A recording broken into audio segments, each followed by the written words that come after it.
Well, friends, welcome back to the Meaningless Podcast that asks the question, why can we eat our food with gladness and drink our wine with joyful hearts? It's because God has already approved what we do. I'm Pastor Tim, here with my buddy Ian. Hey, how is it doing? Hope everybody's doing well. Yeah. Yeah. Just the other day, Ian and I were talking about the purpose of this podcast and somewhat wanting to, for ourselves, reframe what it is we're doing. Um, we're two guys who love the Bible. Obviously, I've got some specialized I training. hope so. Ian is a proficient layman. But we just want to sit back and read the Bible together and talk about it and read the Bible with you. If you're there at home listening to this, Mhm. this book that has is still the best-selling book through all of history. Obviously, there's a lot of sort of secular reasons I could give that I think the Bible's worth familiarizing yourself with. But beyond that, this is God's word. This is a living word from God where He wants to speak to our hearts and to your heart, to convict and to comfort, to bring you to spiritual life. So thanks for joining us. Ian, anything to remark on No, at the I end? mean, I think when we were talking about kind of the future plans for what we'd wanted to do after we finished Ecclesiastes, and I had mentioned, we could do like doctrinal stuff, kind of go over different points here and there. And the one we talked about a lot here was vocation because it runs all throughout, Ecclesiastes. But I think like, kind of weaving it into as we go instead of doing like in kind of as an ESL teacher. So in TESOL, we'd call it like implicit versus explicit. So instead of explicitly teaching you, hey, this is a doctrine, these are the concepts, and this is, the readings and stuff, do a more implicit where it's kind of just like put into it, kind of woven in naturally as it comes up. So I think that was kind of a better approach. It kind of like, and maybe it makes it easier for people that are not like heavy into like necessarily theology or anything like that. I think sometimes too, maybe when you get into the theology, even if maybe if you're not a Christian or if you have, depending on your background, maybe that stuff kind of might push you away. So I feel like let's just get into the Bible because that's where all the stuff is that we need to know.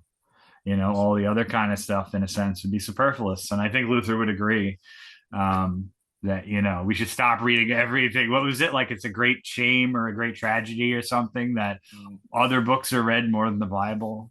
yeah. That he would burn all his books if like if it would prevent people from not reading the Bible instead of or reading his books instead of the Bible. Yeah. So Yeah. Yeah. There's that quote from Luther. He says something like, "I'd save maybe four of my books." And we're yeah, talking about Martin Luther, the pastor, preacher, professor, reformer of the church, whose theological insights we draw from, stand in line with in the great Christian tradition. Um, Luther, prolific, just wrote. They're translating some of his German writings into English. Like there's still stuff that's never been published yeah. in English by Luther. Um, Well, that's also because like the copyright thing, because I looked into it too, and some of there's only like one translation a lot of the times, and like the public domain stuff is like translated in like the 1900s, so it's like super wooden, and yeah, maybe their German wasn't the best, so it's very mechanical sounding.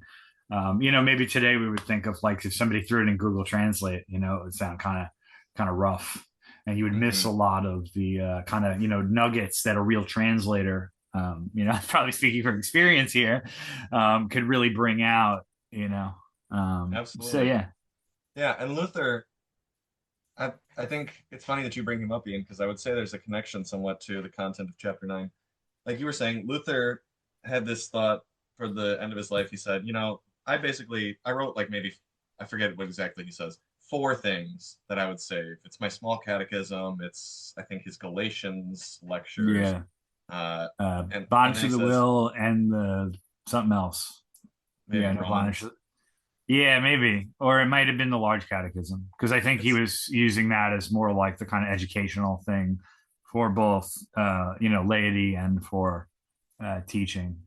So I don't know. I don't remember. I know Bondage to the Will he said was his favorite, which is coincidentally my favorite too. Yeah, here we go. We just lost. I lost Oh yeah, you internet did. connection for a second there, but we're Oh back. okay. Um, but I'm assuming you were talking about Luther there. Yeah, I was just Um, saying that I remember him saying Galatians and Bond to the Will, which was yeah, also my favorite. Um, and the rest of it, he says, all my other writings, meh. Um, it's not that he thought he was wrong, but he just thought, is it worth sitting down and reading? And I don't know, the connection I would see, and we should get into reading soon. There's mhm. this story at the very end of chapter 9 that Solomon tells, where he illustrates the effectiveness of wisdom and the good value of it in this earthly life, but also the the limitations of it. There's the story of a wise poor man who saves a city that's under siege by his wisdom, but eventually he's not remembered. And I would say, if you're a Christian in in almost any branch of Christianity in the Western world in 2025, you owe something to Martin Luther, even if you're Catholic still. Like, honestly, the And, Catholic Church acknowledged, like, apart from saying, in terms of the doctrinal matters that Martin Luther brought to the forefront, the ones that we really still hold out as important, the Catholic Church said, no, we're not, that stuff we're staying on. But um, in terms of some of the practice in the church, mhm. what we do need to act. Yeah. Um, and so modern Catholics owe something to Luther, even though they might not know anything about him. Just like this poor wise man at the end of chapter 9. And I would say every Christian in the Western world owes something to Martin Luther. Now Mhm. I'm not trying to set up Luther here as like this Yeah. paragon Yeah, hero you should. figure. Yeah, you He should read what he writes about himself, like how terrible of a person he is. Yeah, he calls himself like a sack of crap and Yeah, all this yeah, kind of pretty stuff. much. And but he's a great illustration of somebody who, yeah, used prodigious intellectual gifts that God had given him Mhm. faithfully and did something very worthwhile. And that's a good thing, Mhm. even I meet plenty of people who are Christians, who are even Protestant Christians, who don't really know anything about Luther. His name has Mhm. been forgotten by them. And yet what he Yeah. did was still good. It was worthwhile, just like the poor wise man. Anything you want to say before we get into reading? Yeah, I just want to emphasize that you don't have to be, as like a Christian, you don't have to be Martin Luther, like this prolific kind of writer or True. Yeah. reformer, just doing your job well in love and, faith, being a good family member, friend, neighbor. It doesn't always have to be. And I mentioned this last time, you don't have to be like the rock star. You don't have to be the super rich person with, a lot of influence or power or, status or anything like that, um, I'll give you an example. Like I always think some of my little prayers during like that come up randomly, like with Thanksgiving for six, not the holiday, but just like thanking God for stuff, thinking of like, how, let's take like I'm making something to eat. I make some zucchini, right? So it's like thinking of the whole process of everything. Like, right, God had to make the soil and air and water, and then the seeds, and then somebody had to plant the seeds and maintain the farm, and then harvest it, and then ship it to the place to be whether it was processed or transported, and then even me putting it on the shelf for you, like all these things, this whole chain. And like we're talking about vocation. This is God doing providing for people. God could kind of just make it materialize out of thin air if you want it, right? Like raising was it children of Abraham from stones? Was that like something like Right. always just make turn them into bread? What was the devil said? You could turn these stones into bread, something like that. But that's not how he Yes, works. Yeah. yeah, yeah. So like through us, and that those simple things, if done in faith and love for the neighbor, is we think it's holy work. It It doesn't is. have Yeah. to be. You don't have to be a monk and hide away in the monastery and live a pure, perfect life, or you know something like Yeah. that either. With your hood, I know listeners you can't see, but Yeah, I got my you're hoodie yeah, on. with your hood up here, yeah, you look like a Capuchin friar or something. Yeah, I know. I always like the haircut too, right? There you go. A little bit of a Well, semi-tonsure. a little funny thing is that my last name is Macmillan, which the Scottish The name means like son of the tonsured servant, and they were like priests of Celtic Christianity. So Really? where the Roman priests, they would shave the crown of their head, like the back, like Uh, usually where you go bald. Um, yeah, they had the front. That was the Celtic tonsure. So that actually is my hairline. It's kind of weird how that worked out. I guess it must, they shaved it so many times after, a couple generations. God was like, all right, you just get the mark. just I'll take care of it for you guys. Yeah, but that's kind I always thought that was cool when I kind of like I came back to church. I was like, oh man, like I'm like that's my name is the tonsured servant, and I'm half bald, so it works out. That's But good. yeah. So anyway, I don't know. I just wanted to trust the importance of that, and I think that's one of the beauties of Lutheranism. You don't have to be, super Hmm. educated or super rich or super powerful or anything like that. You could be the guy picking up the garbage, You could be Yeah. the guy, a mother changing the diapers or the milkmaid is one of the, big examples that Luther gives, right? Yep. So cool. Well, that I think I read last time, so I so my think I'll turn let you to do this one. Yeah. very good. Well, friends, we're reading Ecclesiastes chapter 9 now. Ian and I read from the New International Version. If you've got a Bible at home that you like, just feel free to use it, whether it's the New International Version or not. Um, just note that that's what I'm reading from. If you Mhm. find that you've got maybe a slightly different wording, different words chosen, or the word order ends up a little different, just a question of the translation process. Um, Ecclesiastes chapter 9. So Solomon starts talking here and he says, so I reflected on all this and concluded that the righteous and the wise and what they do are in God's hands, but no one knows whether love or hate awaits them. All share a common destiny, the righteous and the wicked, the good and the bad, the clean and the unclean, those who offer sacrifices and those who do not.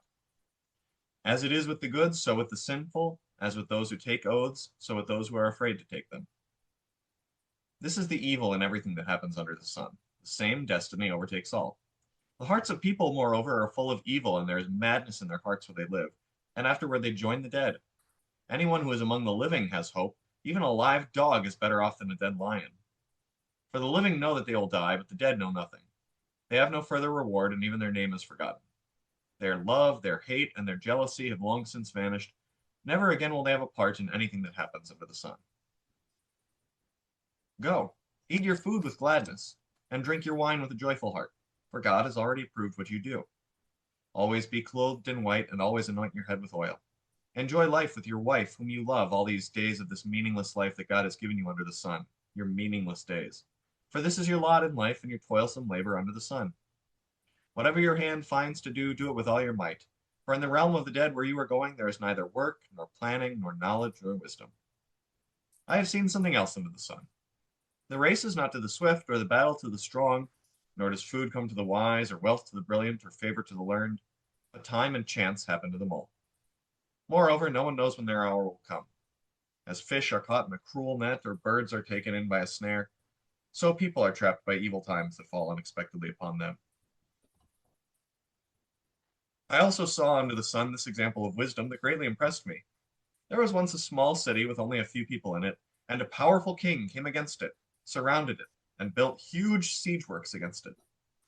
Now there lived in that city a man poor but wise, and he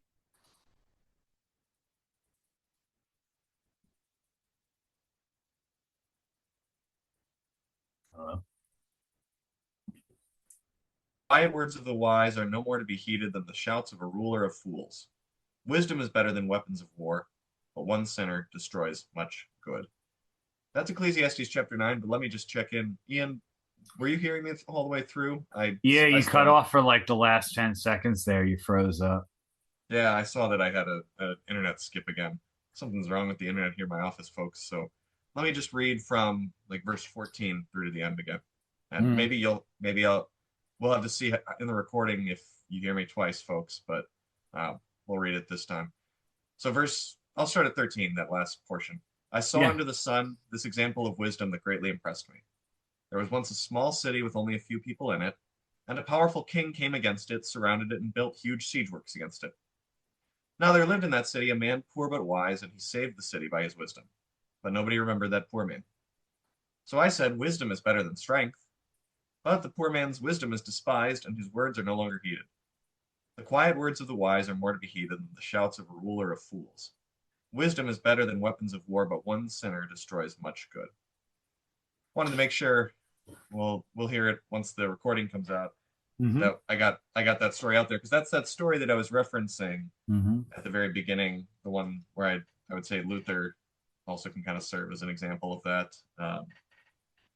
Someone who uses the gifts that they're given to do good, but doesn't find a whole lot of earthly recognition and recollection by Mm-hmm. people. Yeah.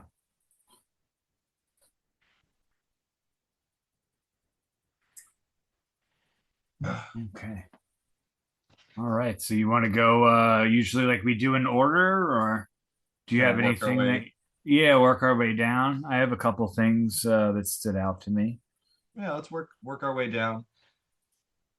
This starts Okay. off, the chapter starts off with some thoughts that Solomon's had before.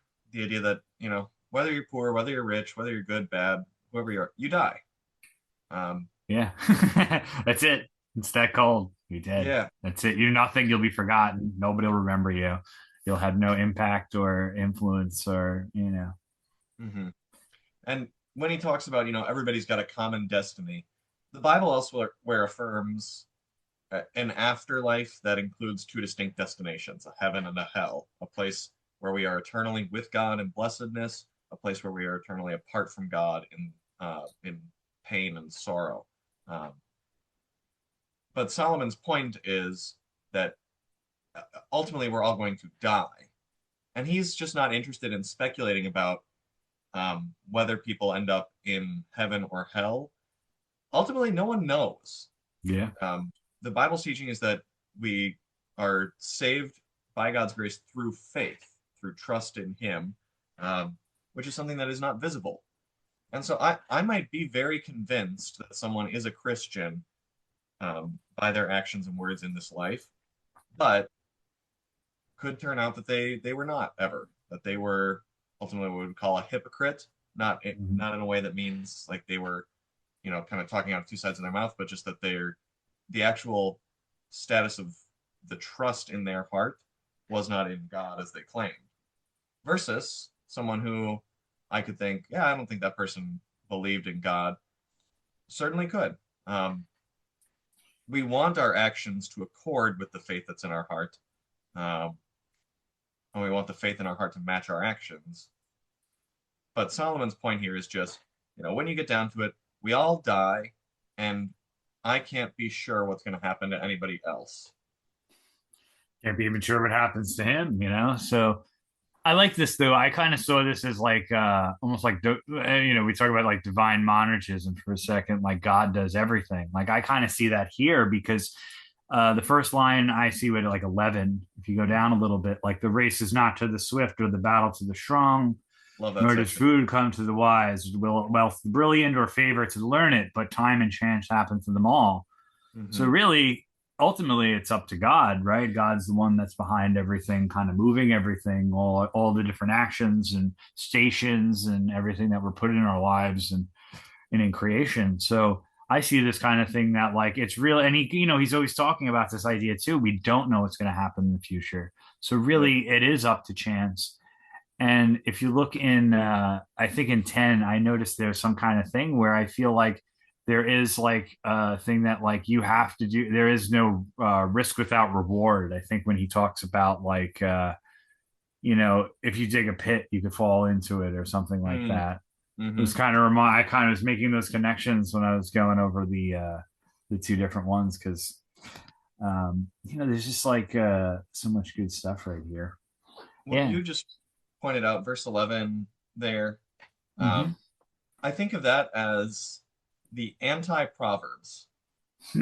So the book of Proverbs is another book Yes. written by Solomon, or at least he said a lot of the Proverbs, but others, the book itself says like he collected wise things that he heard. Yeah, Solomon was not a guy who was like, I am just the smartest dude on earth, and I'm just gonna collect a bunch of like he Oh, collects maybe. in these um, other people's wise thoughts. He recognizes wisdom where he finds it, and he collects it for his own benefit and ours as well as we read these Yeah. books.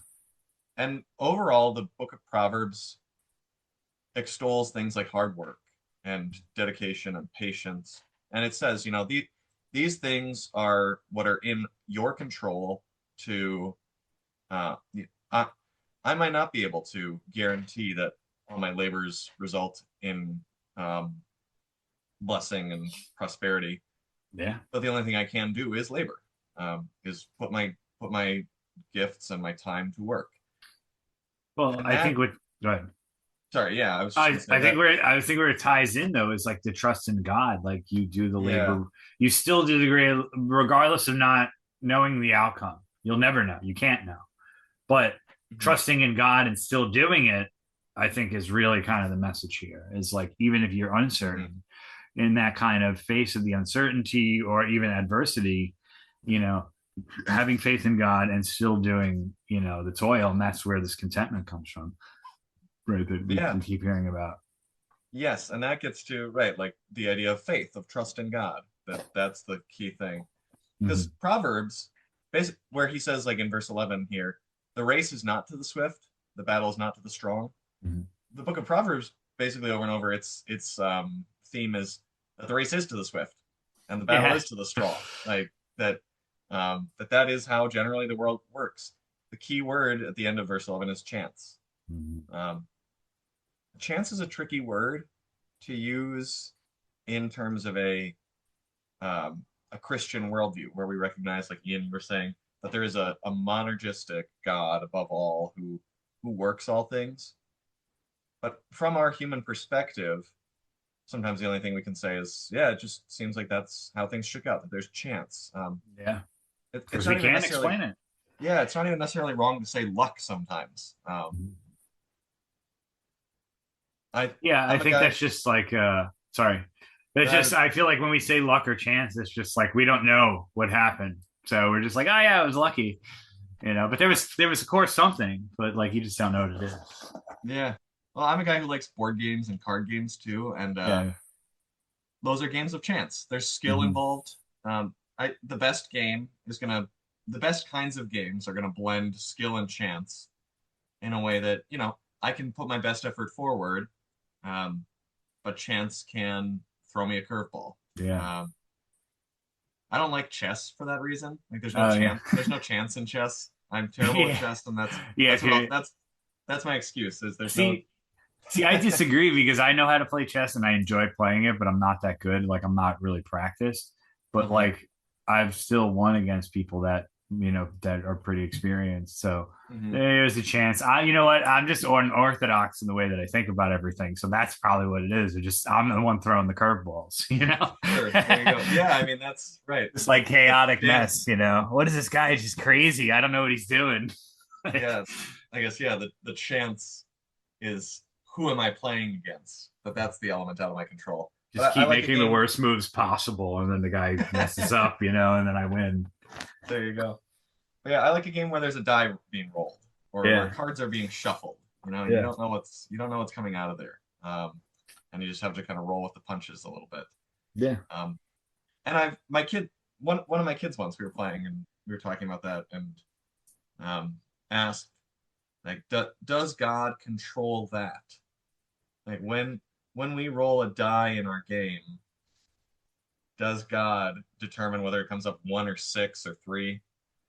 I And mean, I'm I sure mean, that's if you want wrong. to, I think of like if you want to think of like the laws of like nature and like physics, like the die is shaped a certain way. So like Mhm. because of the laws and the way it was thrown, then it comes up with that certain thing. So I mean, if that's how you're saying is God is behind it, then yeah, I guess you could say that. Yeah. I could see that way, but I don't know. Maybe like I I, don't know. Sometimes you feel like that. Like I've never been lucky. Like I always lose. That's why uh-huh. I'm lucky. I was never a gambler because, when I was still out there being like, a sinner and not going to church, that's one thing I never did is because I always lost. I would be like doing good. I'd feel good. I'd been like a couple hands and then just, so I just gave up. I don't even do it on the I don't even pretend. You don't even play against the computer because I do like stuff like Rummy or anything like that. Those games are fun. Like you said, just play for I don't know. I can't do potato chips, so not anymore. All right, so yeah, man, I know what you mean. Like I feel like that. I feel like that too. Um, the one thing I think really cool, like to kind of segue into like the next part, if you want. Yeah, let's. Where I like, which is four. So this is where I kind of said Solomon kept going on about like life is so terrible and everything, and the injustice, the oppression, and everything. You're better off ignorant or like a stillborn child. And then like here, like I feel like the whole kind of tone flips where he says anyone who has among the living has hope, right? So even a live dog is better off than a dead lion. So I'm like, weren't you just saying in the last one that like, you're better off dead than being alive? And now he's saying, so do you have any idea maybe kind of what this little thing like? What was the change here? Yeah, what's the evolution of his thought? Yeah. I would say it's really in the it's in verses like 7, 8, 9. Mm-hmm. We we've introduced what we call doctrinally the doctrine of justification. God has already approved what you do, the latter portion of verse 7. That is an expression, it's not a full expression, but it is an expression of what we call the doctrine of justification. So just to make sure that that's clear for everyone. Um,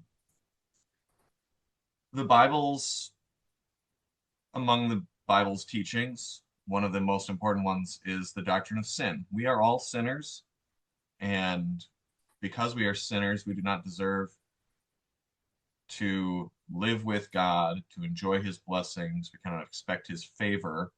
We have dishonored him in thought, word, and deed day by day. Mm-hmm.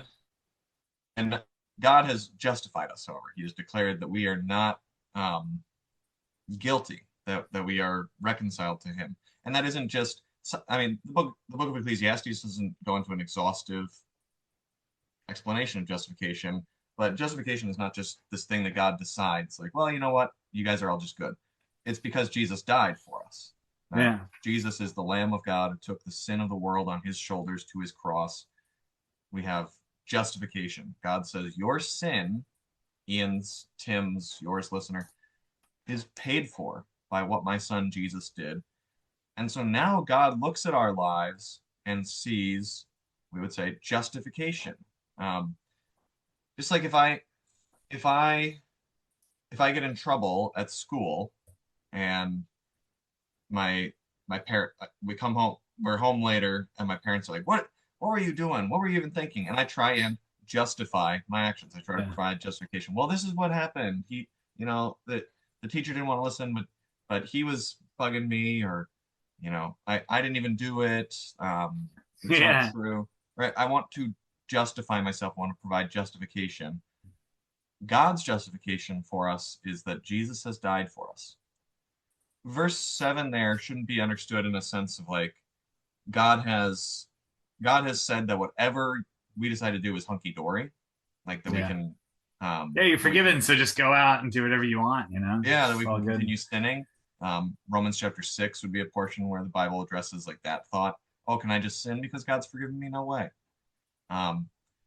When at the end of 7 there it says God has approved what you do, that is a comment specifically pertaining to our actions of love day by day, our lives as we live in our vocations, that God looks at our lives and sees sin for which his son Jesus has died, and sees love worked in our lives by his Holy Spirit, and he approves that. He says, you are justified. Your life is justified because of what my son Jesus has done.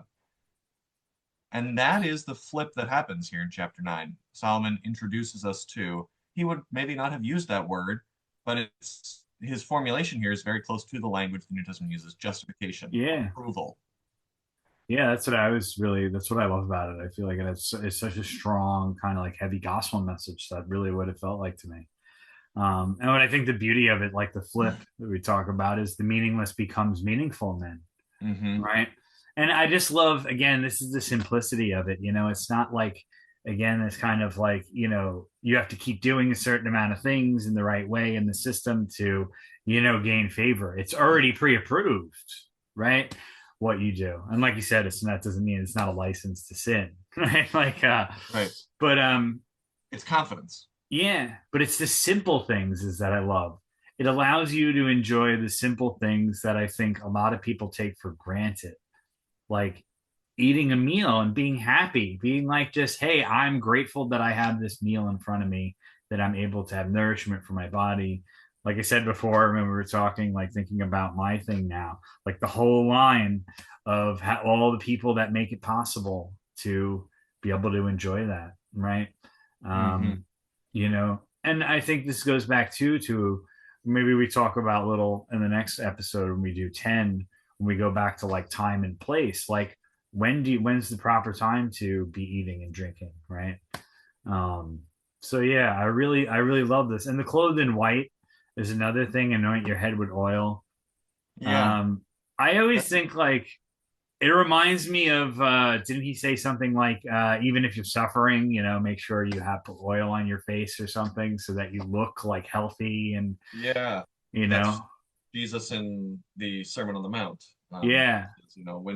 If you're fasting as part of your religious observances, don't walk around going, oh, I'm so hungry with your face drawn and everything. Yeah. But instead, he said, like, wash your face, put oil on your head, which was this back then. They didn't have shampoo or conditioner or whatever. Yeah.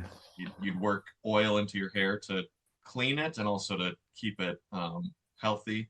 And it was kind of a celebratory thing. It was. You wouldn't always.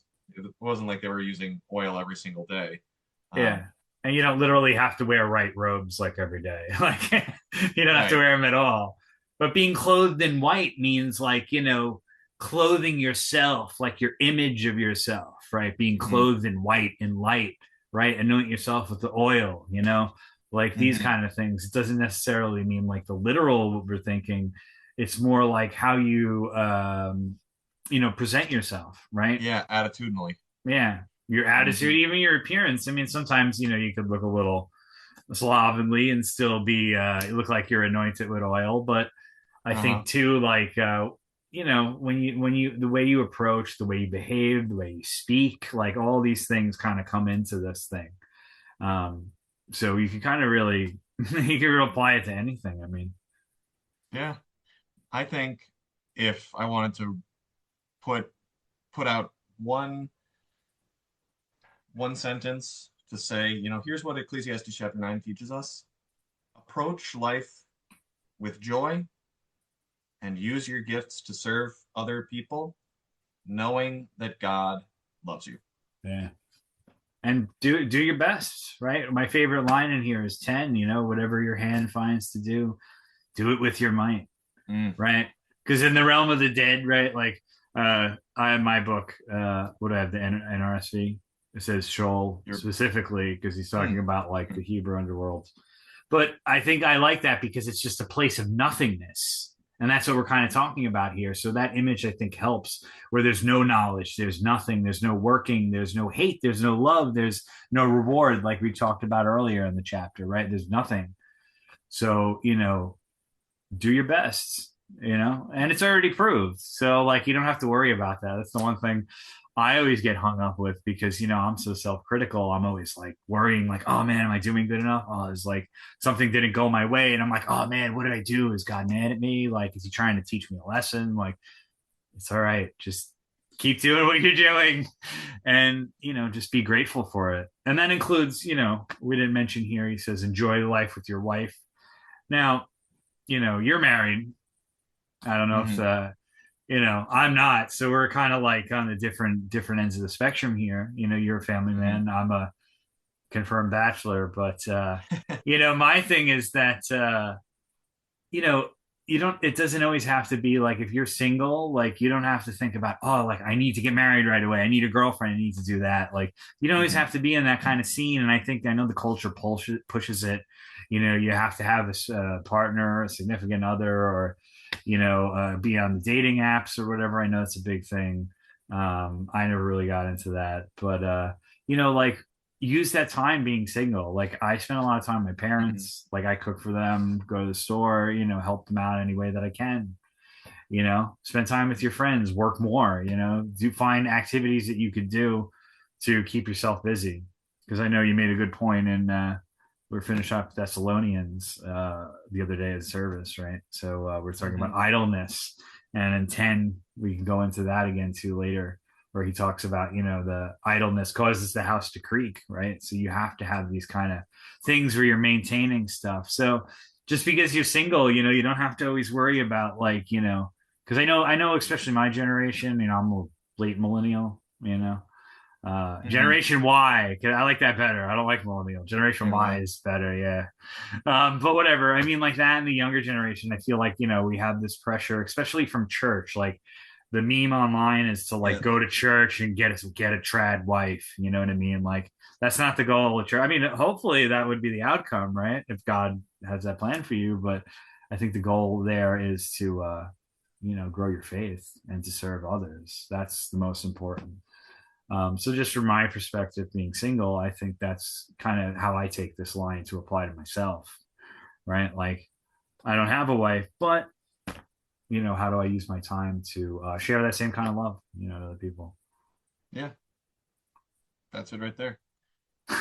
Well, you're already drawing in a number of thoughts from chapter 10, so I Yeah, think maybe we'll wrap up our walk through chapter 9 here. Any last? I I think I've given my kind of last thoughts that sure, again, I think that little story at the very end of 9 here is really a profound one to see. sure. Here's this example of this guy who did what he could with the gifts that God had given him, and it was a good thing. And even though he's not going to be remembered by so many people, doesn't seem like there's a statue after this guy, right? Um, Yeah, but God remembers it. Uh, yeah. that's that's that's the important thing. That's Oh, my that's thoughts, kind of chapter beautiful. 9. I like how you end that. God remembers it, right? Like Mhm. that always brings me back to Jeremiah, and that was my beautiful thing that I mentioned was my thinking. Before I made you in the womb, I knew you. To think like God planned me out, before time immemorial is pretty profound and like mind blowing for me. I was just like, wow, man, that level of care and thought, like, oh Yeah. man. And that's just me. Then how many billions of people have been in existence. Yeah, I like that one too. And I think one of the things too is that I think it's something like maybe a good example would be like Thomas Edison versus Tesla, right? Like Tesla's more popular now because like the Elon Musk uses the name and stuff with his company, Sure. or whatever it is now. But I feel like that's the same kind of thing because everybody knew Thomas Edison. He was notorious for being like a patent, stealing people's patents and stuff like that. And Tesla was kind of pushed into obscurity because of that. So again, like these are bigger examples, but I'm sure in our own lives we could figure out that you know just because our natural human desire is to seek attention and approval, especially from other people, the worth really is coming from God. And if it's rooted in being right with God, being in faith, doing things in love, um, that's where you can kind of, I always think of it like the cross, right? So, if the vertical is good where you're good with God, you can be good with creation. So I think, trying to maybe like, I don't know how to put it, like, you don't have to have like this crazy kind of dream all the time. It's always the simplest thing. And that's what I'm really learning here. Like I said, my experience is very similar to Solomon. I was kind of nihilistic for most of my life, hedonistic. That's if you don't have Christ, that's where this kind of stuff will lead to. Like, and getting out of that, it was all I didn't do anything. I didn't do anything. Jesus did everything. And that's not just because I'm a Lutheran. That was literally my experience. So Hmm. I hope that, you know, maybe if you're, I could share that with other people. And that's why I'm doing this. So, There you go. That's my last thought on Ecclesiastes 9 for now. All right. Well, friends, then thanks for joining us on our walk through Ecclesiastes 9. Yeah, We'll sorry about the internet. I don't know what's going on. I think some hiccups. I think it's on my end. I have been. I'll have to give an extra. I'll have to give extra money every month so you could upgrade the. We can upgrade so you get the FiOS. There you go. Well, fiber optic. But yeah, thanks for working with us, folks. As far as I can tell, thank you so much. I appreciate it. Should come out quite well.